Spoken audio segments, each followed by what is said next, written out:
আপনি কি জানেন আপনার আধার নম্বর শেয়ার না করেও শুধুমাত্র অফলাইন কেওয়াইসি করে আপনার আধারের যা কাজ তা আপনি যাকে পাঠাতে চান তাকে আপনি পাঠাতে পারবেন।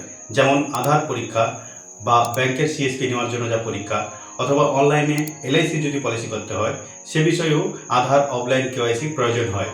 তাই আমরা আজকে জানতে চলেছি আধার অফলাইন কেওয়াইসি কী, আধারের জিপ ফাইল কী, সেই বিষয়ে আজকে আপনাদের জানাবো। নমস্কার, আমি সুশান্ত কুমার মাইতি। শুরু করতে চলেছি আজকে আধারের অফলাইন কেওয়াইসি কী। প্রথমে আপনার মোবাইল বা ডেস্কটপে আসুন। আসার পর যে কোনো একটি ব্রাউজার ওপেন করুন। ব্রাউজার ওপেন করার পর ওখানে টাইপ করুন ই আধার, এরপর এন্টার করুন। একটি ওয়েবসাইট ওপেন হয়ে যাবে। এখানে এসে দেখবেন ই আধার ডাউনলোড বলে একটি অপশান পাবেন।